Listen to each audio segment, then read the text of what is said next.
आप सबको बहुत बहुत नमस्कार। आज ज्येष्ठ मास का 5वां मंगल अर्थात अंतिम बूढ़ा मंगल है, जिसे बुढ़वा मंगल, बड़ा मंगल भी कहते हैं। और आप सबको विदित है कि आज के ही दिन ज्येष्ठ मास के किसी मंगलवार को भगवान श्री राम की हनुमान जी से मुलाकात हुई थी। इसीलिए बड़ा मंगल का त्यौहार बड़े हर्षोल्लास से मनाया जाता है। पूरे महीने में 5 मंगलवार थे, ये आखिरी है। तो आइए हनुमान जी को याद करते हैं। इस बड़े मंगल पर हनुमान जी सबके जीवन में सुख, समृद्धि, ऐश्वर्य और हर तरह की प्रसन्नता का समावेश लावें। आइए हनुमान जी को याद करते हैं। अतुलित बलधामं हेम शैलाभदेहम धनुजबन कृशानुम ज्ञानिनामग्रगण्यम सकल गुण निधानम वानराणाम धीसम रघुपति प्रिय भक्तम वात जातम नमामि। हनुमान जी को याद करने के बाद आप सबको विदित है कि समग्र आध्यात्मिक चिंतन नामक YouTube चैनल पर मैं आप लोगों से लगातार मुखातिब होता हूं और मेरा अब तक का यह 97वां वीडियो है। और आज हम लोग सुंदर कांड का आखिरी प्रसंग ये ज्येष्ठ महीने का करने जा रहे हैं। आज दिन 10 जून है तथा मंगलवार है तथा ज्येष्ठ महीने की पूर्णिमा ही आज लग जाएगी, अर्थात ज्येष्ठ चतुर्दशी है, तत्पश्चात पूर्णिमा भी आज लग जाएगी। पूर्णिमा का मान वैसे कल दिनांक 11 जून को है। तो उस संदर्भ में आप लोगों को यही विदित करना है कि सुंदरकांड की चर्चा मैंने 38वें दोहे तक कब तक कंप्लीट कर ली थी और आज बाकी के दोहों की और पूरे प्रसंगों को मैं समावेश करना चाहूँगा। काम क्रोध मद लोभ सब नाथ नरक के पंथ, सब परिहरी रघुबीर ही बजऊँ बजें जैसन। ए विभीषण जी जो है रावण को समझाते हैं, लेकिन रावण के समझ में कुछ आता होता नहीं है।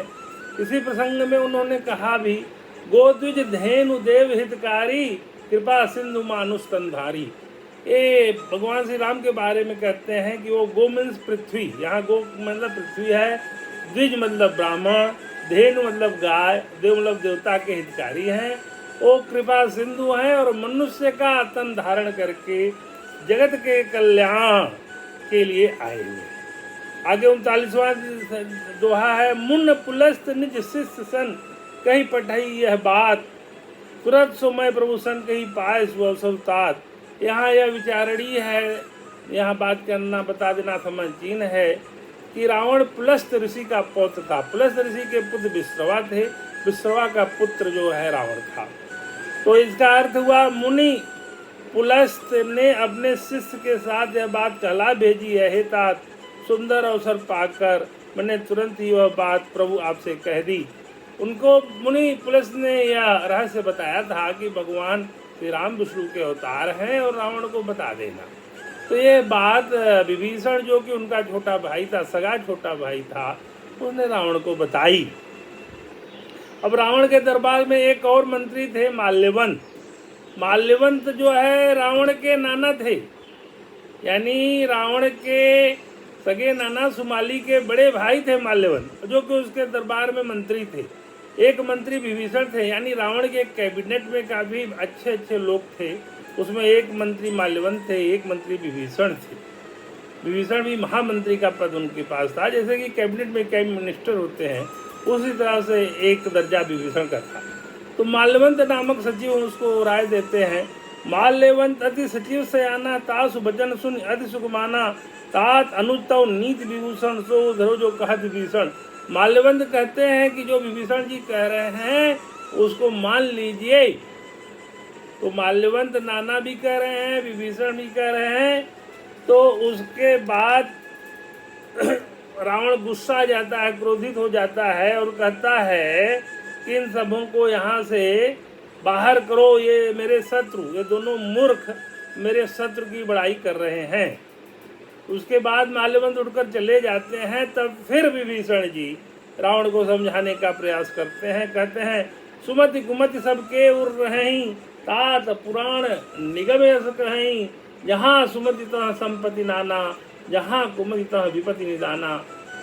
विभीषण जी सब जाने की भाषा में कहते हैं कि सुमति और कुमति सबके हृदय में रहते हैं, यह नीति है। सारे वेद पुराण भी ऐसी बातें कहते हैं। जहाँ सुमति है वहाँ तमाम तरह की संपत्तियाँ होती हैं, जहाँ कुमति है वहाँ विपत्ति होती है। लेकिन रावण के समझ में कुछ नहीं आता।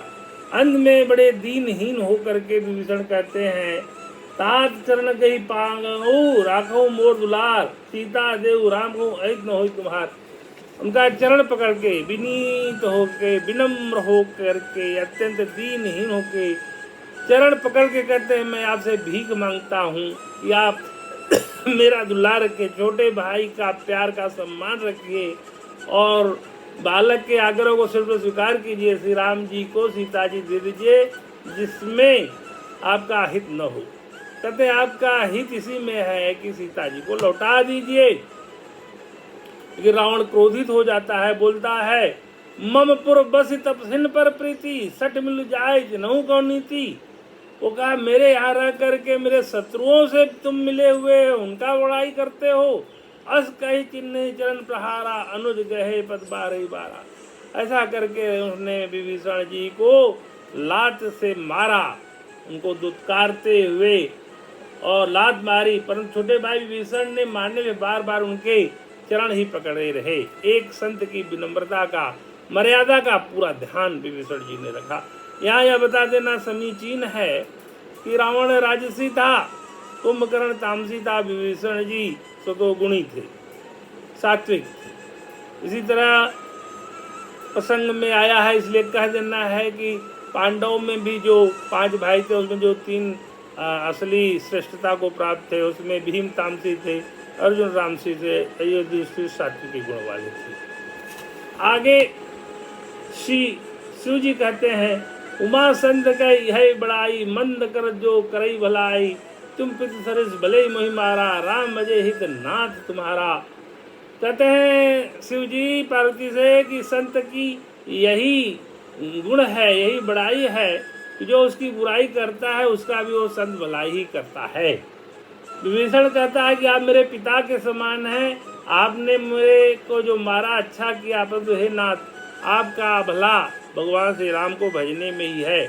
सचिव संग लय न पद गयो, सबई सुनाई कहत असवायु। इतना करके आकाश मार्ग से उनके 4 सचिव थे, मतलब उनके पीए थे। ये महामंत्री थे, कैबिनेट रैंक के मिनिस्टर थे, तो उनके 4 पीए थे। उन 4 पीए के साथ वो आकाश मार्ग से भगवान के शरण में चले गए। अब आता है दोहा नंबर 41। कहते हैं दोहा नंबर 41 से दोहा नंबर 50 विभीषण की शरणागति का प्रसंग है। और अगर कोई सुंदरकांड का पूरा पाठ नहीं कर पाता, अगर विभीषण की शरणागति का प्रसंग का ही अगर पाठ कर ले तो उसको पूरे सुंदरकांड के पाठ का फल मिल जाता है। इसलिए मेरा सभी बंधुओं से निवेदन है कि अगर प्रतिदिन विभीषण शरणागति प्रसंग दोहा नंबर 41 से दोहा नंबर 50 अगर आदमी पढ़ ले तो उसका भगवान हनुमान जी, भगवान श्री राम जी अवश्य में कल्याण करेंगे। शरणागति की बड़ी महिमा है, इसलिए जीव को भगवान के आगे शरणागति में हो जाना चाहिए। जहाँ अहंकार रहता है वो शरणागति नहीं होती, जब अहंकार छूटता है तभी जीव की शरणागति होती है। राम सत्य संकल्प प्रभु सभा काल वस्तुर, मैं रघुवीर शरणब जाऊं देहूं जनिखोर। श्री राम जी सत्य का संकल्प और सत्समर्थ प्रभु हैं और हे रावण तुम्हारी सभा काल के बस है, अतः मैं आप श्री रघुवीर जी के शरण जाता हूँ, मुझे दोष मत देना। यह करके विभीषण जी चले गए। अस कही चला विभीषण भय, आयुहीन भय सब तहीं। विभीषण के जाने के साथ ही सारे राक्षस आयुहीन गए। साधु अवज्ञा तुरंत भवानी, कर कल्याण अखिल के हानि। सज्जन आदमी की अवज्ञा अपमान करने से सारे कल्याणों का हानि हो जाता है, नाश हो जाता है। रावण जब ही विभीषण त्यागा, भयउ विभव बिन तबहि भागा। रावण ने जैसे ही विभीषण को त्यागा उसका सारा वैभव नष्ट हो गया। यहाँ यह बता देना समीचीन है कि रावण ने जैसे विभीषण को त्यागा वैसे ही महाभारत काल में दुर्योधन ने विदुर जी को निकाला था दरबार से दासी पुत्र कह करके। तो वहाँ भी संत स्वभाव के विदुर जी ही थे धृतराष्ट्र के दरबार में। जैसे ही विदुर जी ने दरबार छोड़ा, कौरवों का पतन हुआ। यहाँ जैसे ही विभीषण जी ने रावण को छोड़ा, राक्षसों का पतन हुआ। तो ये बात बड़ी अच्छी यहाँ पे बताने का प्रयास की कि सज्जन आदमी की अवज्ञा नहीं करना चाहिए, उनका अपमान नहीं करना चाहिए। अगर कोई आपके घर में सज्जन है तो उसके पुण्य प्रताप से हो सकता है भगवान आपको बहुत कुछ दे रहे हो। जैसे ही वो चला जाएगा, आपका सारा पुण्य प्रताप छीड़ हुआ और आपका नाश बिल्कुल होने को तैयारी हो जाती है। जिन पायन के पादुक नहीं भरत रहे मन लाई, हे पद आज बिलो कहीं इन नैन नब जाय। जिन चरण की पादिका भरत जी ने अपना मन लगा रखा है, मैं आज उन्हीं चरणों को अभी जाकर इन नेत्रों से देखूंगा। यह विभीषण जी के मन में भाव आता है। और ये बात फिर आगे प्रसंग में हम बढ़ते हैं।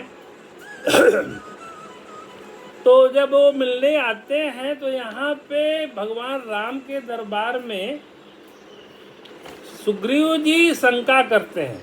कह सुग्रीव सुनऊ रघुराई आवा मिलन दसानन भाई। सुग्रीव जी कहते हैं बानर राज सुग्रीव जी कि रावण का भाई मिलने आया है और उसके मिलने में कोई रचना है, कोई खेल है, कोई षड्यंत्र है, इसका हमें कुछ संशय है। कह प्रभु सखा बूझिए कहा, कही कपि सुनऊ नर नाया। कहा जान न जाय निशाचर माया, काम रूप कही कारण आया। प्रभु सुजन का हे मैं तुम क्या समझते हो, तुम्हारी क्या राय है। बानर राज सुजन का हे महाराज सुनिए, राक्षसों की माया जानी नहीं जाती। यह इच्छानुसार रूप बदलने वाले छली न जाने किस कारण आया है। भेद हमार ले न सठे आवा, राखी बाजी मोह यस भावा।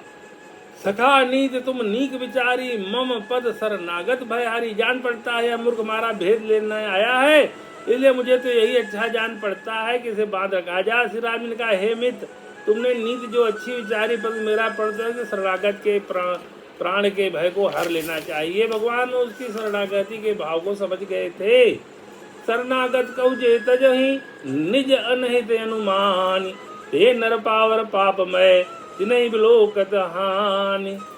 श्री राम जी फिर बोले, जो मनुष्य अपने अहित का अनुमान करके शरण में आए हुए का त्याग कर देता है, वे पामर हैं, क्षुद्र हैं, पापमय हैं, उन्हें देखने में ही हानि है, अर्थात बहुत पाप लगता है। सन्मुख हो जीव मोहि जब ही, जन्म कोटि अगना सही तो ही। भगवान कहते हैं जीव जो ही मेरे सम्मुख होता है, तो ही उसके करोड़ों जन के पाप नष्ट हो जाते हैं।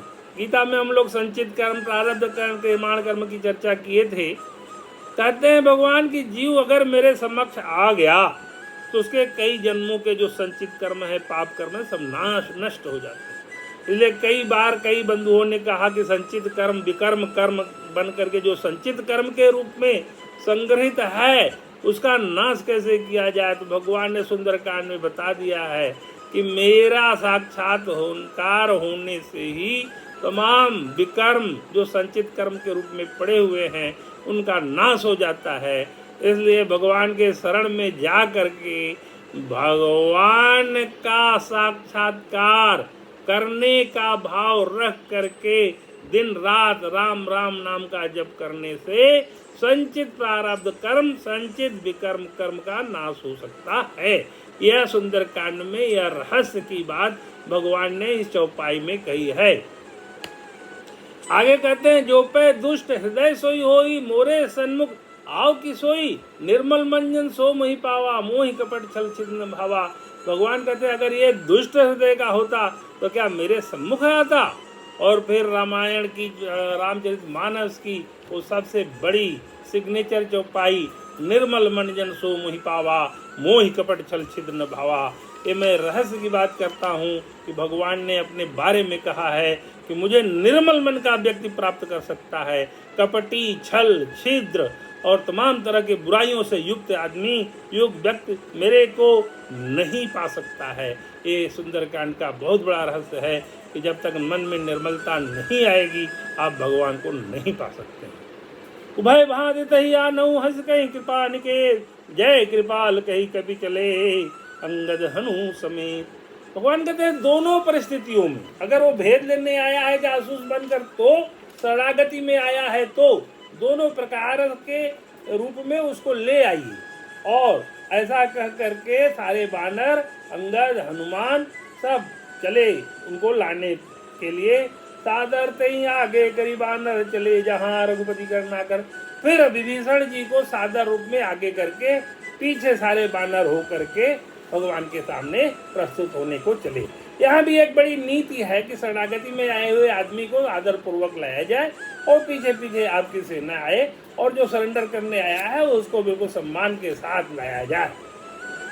अब आगे बढ़ते हैं। विभीषण जी भगवान से साक्षात करते हैं और उनके मन में भगवान के प्रति जो भाव आते हैं वो देखते हैं और आगे कहते हैं, नाथ दशानन कर्म भ्राता निश्चर वंश जन्म सुरताता सहज पाप प्रिय पातामस देहा यथालू कई तम पर नेहा। शरणागति में आए हुए व्यक्ति को पहले अपना परिचय देना चाहिए। वो इस प्रकार से अपना परिचय देते हैं कि हे नाथ, मैं दशमुख दशानन का भाई हूँ। हे देवताओं के रक्षक, मेरा जन्म राक्षस कुल में हुआ है। मेरा तामसी शरीर स्वभाव से ही मुझे पाप प्रिय है, जैसे उल्लू को अंधकार पर सहज स्नेह होता है। बड़े विनम्र से, बड़े विनीत होकर के, बड़े ही समर्पण के भाव से विभीषण जी भगवान से अपना परिचय देते हैं। सवन सुजय सुनि आयऊं प्रभु भंजन बहुवीर त्राहि त्राहि आरती हरण शरण सुखद रघुवीर। मैं कानों से आपका यश सुनकर आया हूँ। ये शरणागति का भाव है। कहते हैं मैं कानों से आपका यश सुनकर आया हूँ कि प्रभु भाव जन्म के मरण के भय का नाश करने वाले हैं।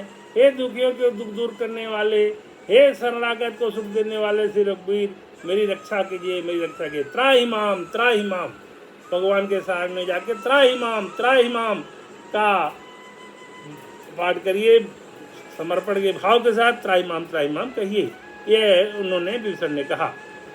फिर भगवान विभीषण से पते कहो लंकेश सहित परिवारा कुठल कुठाहर वास तुम्हारा।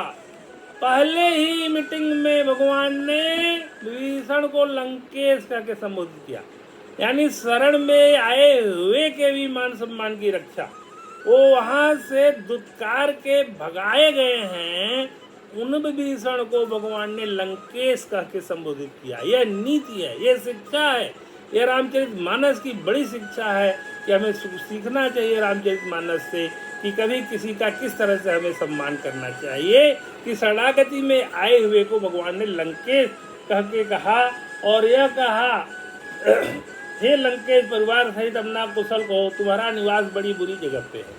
भगवान लक्ष्मण के साथ बैठे थे और विभीषण से कहा तुम अपना कुशल बताओ, तुम्हारा तो जो रहवास है जहाँ रहते हो वहाँ बड़ा विचित्र संयोग बन गया है।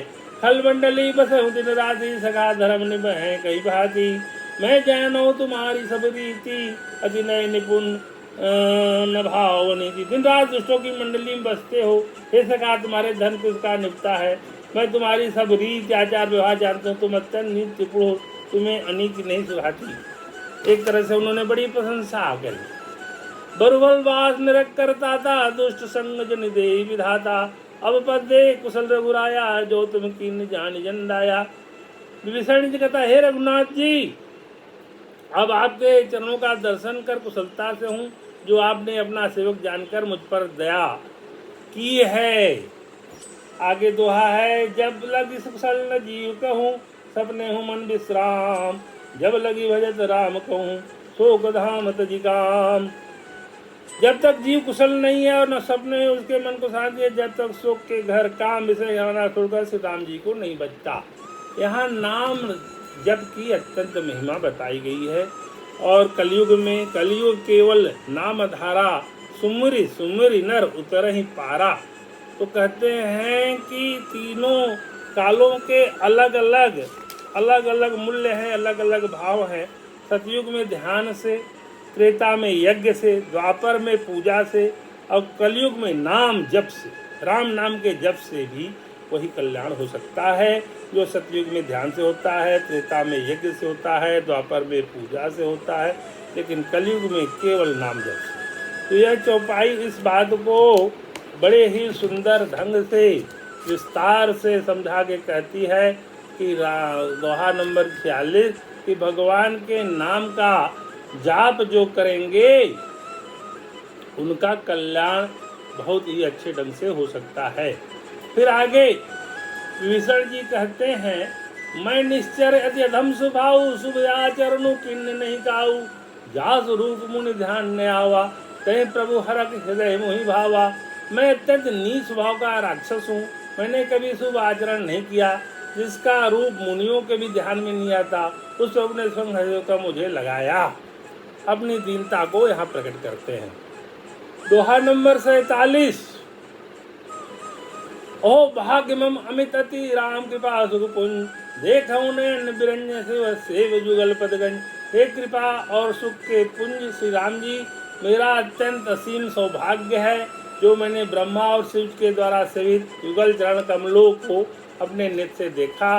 इसके बाद भगवान कहते हैं, सुनो सखा निज कहूँ स्वभाव, जान भुसुंडी सम गिर जाऊ। अपने स्वभाव कहते हैं कि मेरा स्वभाव भुसुंडी का भुसुंडी सम शिव जी और गिरजा जी ये सब जानते हैं। जो नर होई चराचर दोही, आवे सवै शरण तक मोही। कोई भी मनुष्य जड़ चेतन जगत का द्रोही हो, यदि वही भयभीत कर मेरी शरण में आ जाए तो मैं उसकी रक्षा करता हूँ। सजी मत मोह कपट छलना, ना करऊँ सद्य तहि साधु समाना। जननी जनक बंधु सुत तारा, तनु धनु भवन सोहित तमिगा। ये चौपाई गीता के 9वें अध्याय के 30वें श्लोक से मिलती हो। अभिचेतसी दुराचारो भजते मामन्य भाग। तो वही यहाँ पे है, तजी मद मोह कपट छलना, न करऊँ सद्यते ही साधु समान। अभिचेतसी दुराचारो भजते मामन्य भाग, जननी जनक बंधु सुतारा, तन धनुमान सहित परिवारा। तो यहाँ कहते हैं कि माता पिता भाई पुत्र स्त्री शरीर धन घर मित्र और परिवार सबको छोड़कर सबके ममता ताक बटोरी, मम पद्म नहीं बांधी बर डोरी। सब दर्शी इच्छा कजुनाही, हरख शोक भय नहीं मन माही। इन सबके ममत्व रूपी तागों को बटोर कर उन सब की एक डोरी बनाकर उनके द्वारा जो अपने मन को मेरे चरणों में बांध देता है, मेरे सारे संबंधों को मुझ में बांध देता है, जो समदर्शी है, जिसे कुछ इच्छा नहीं है, जिसके मन में हर शोक भय नहीं है। असज्जन मम उर्वश से लोभी हृदय बसई से। ऐसे सज्जन मेरे हृदय में ऐसे बसते हैं जैसे लोभी के हृदय में धन बसता है। तो हे विभीषण जी, आप इन सारे कंडीशंस को पूरा करने वाले हो। दोहा 48। सगुन उपासक परहित निरत नीत दृढ़ नेम, ते नर प्राण समामम जिनके द्विज पद पे। जो सगुण साकार भगवान के उपासक हैं, दूसरे के हित में लगे रहते हैं, नीति और नियमों में दृढ़ हैं, जिनने ब्राह्मणों के चरणों में प्रेम है, मनुष्य मेरे प्राणों के प्रिय हैं। ये विभीषण को भगवान कहते हैं, सुन लंके सकल गुण तोरे, ताते तुम अतिशय प्रिय मोरे। हे लंके, तुम्हारे में सारे गुण वर्तमान है, विराजमान है, इसलिए तुम मुझे अत्यंत प्रिय हो। फिर विभीषण जी कहते हैं, अब कृपाल निज भगति पावनी, देव सदा शिव मन भावनी। उन्होंने भगवान से मन भावनी भक्ति मांगी और भगवान ने मन भावनी भक्ति उनको दे दी। यहाँ विचारणीय है कि हनुमान जी ने अनपायनी भक्ति अनन्य भक्ति पाई थी और इन्होंने शिव जी की मन भावनी भक्ति मांगी थी। तो इन्होंने जो मांगा इनको मिला, हनुमान जी ने जो मांगा वो मिला। लेकिन मेरे विचार से अनपायनी व्यक्ति श्रेष्ठतम भक्ति का एक स्वरूप है। रावण क्रोध अनिल श्वास समीर प्रचंड, जरद विभीषण राख्यो दिन्नु राज अखंड। जो संपत्ति शिव राव नहीं, दिन दिए 10 मान, सोई संपदा विभीषण नहीं, सकुच दिन रघुनाथ। श्री राम जी के रावण के क्रोध भी अग्नि में जो अपनी श्वास रूपी वचन से प्रचंड हो रही थी, जलते हुए भीषण को बचा लिया और उसे अखंड राज दिया। शिव जी ने जो संपत्ति रावण को 10 सिरों की बलि देने पर दी थी, वही संपत्ति श्री रघुनाथ जी ने विभीषण जी को बहुत सकुचाते हुए। यहाँ यह भाव है कि रावण ने बड़े संघर्ष करके सिर को अपने कटवा करके ये लंका का राज पाया था। उस लंका के राज को भगवान ने सकुचाते हुए बड़े सरल हृदय संकोच पूर्वक अपने उसके छोटे भाई विभीषण को दे दिया। तो यहाँ यह बता देना समस्या है कि भगवान बड़े बहुत सुंदर ही भाव रखते हैं और उन्होंने एक तरह से लंका का राज निर्जनता जन जानिता ही अपना हुआ पर स्वभाव कभी कुल मन भावा। तो यहाँ पे आते आते दोहा नंबर 50 के पहले कह लंके सुनहु रघुनायक कोट सिंधु सो सकतव सायक यद्यपि तद विनीति असी गाय विनिधि के सागर संजाई। तो विभीषण से फिर वो समुद्र पार करने के बारे में मंत्रणा करते हैं और यहीं पे दोहा नंबर 50 आ जाता है। तो 41 से लेके 49 तक ये विभीषण की शरणागति है। आज सुंदरकांड का ये प्रसंग नंबर 5 यहाँ पूर्ण होता है। तो श्रावण के आखिरी मंगलवार ज्येष्ठ के आखिरी मंगलवार को हम लोग ये चर्चा यहाँ तक आज पूरा करते हैं। अब कल ज्येष्ठ पूर्णिमा है। ज्येष्ठ पूर्णिमा कबीर जयंती के रूप में मनाई जाती है और बड़ा ही शुभ दिवस है। कहते हैं वेदों की भी प्राकट्य इसी दिन हुआ था। तो दोहा नंबर 50 के आगे का विवरण हम कल पूरा करेंगे। और सुंदरकांड के रहस्यों में एक रहस्य है जिसको कि मेरे से कई बार पूछा जाता है कि त्रिकूट पर्वत के जो 3 पर्वत हैं उनके क्या नाम हैं। तो एक है सुबैल पर्वत जहाँ के मैदान में युद्ध हुआ था, एक है नील पर्वत जहाँ राक्षसों के भवन थे, और एक है सुंदर पर्वत जहाँ की अशोक वाटिका थी जहाँ की रावण ने लाकर सीता जी को वहाँ पे कैद में रखा था। तो इस तरह से रामचरितमानस के सुंदरकांड का ये आज का पाठ पूरा हुआ और उसके रहस्यों का मैंने वर्णन किया। इसकी पूर्णाहुति पूर्णिमा के दिन में करूँगा। कहते हैं पूर्णिमा के दिन बड़ा शुभ होता है, इसलिए पूर्णिमा के दिन मैं इस सुंदरकांड के पाठ की पूर्णाहुति करूँगा। तो दोहा नंबर 50 से दोहा नंबर 60 तक पूरा सुंदरकांड का पूर्णाहुति कल होगा। कृष्णाय वासुदेवाय हरे परमात्मने प्रणतक्लेशनाशाय गोविंदाय नमो नमः। सर्वे भवन्तु सुखिनः सर्वे सन्तु निरामया सर्वे भद्राणि पश्यन्तु मा कश्चित् दुर्भाग् भवेत्। नमस्कार।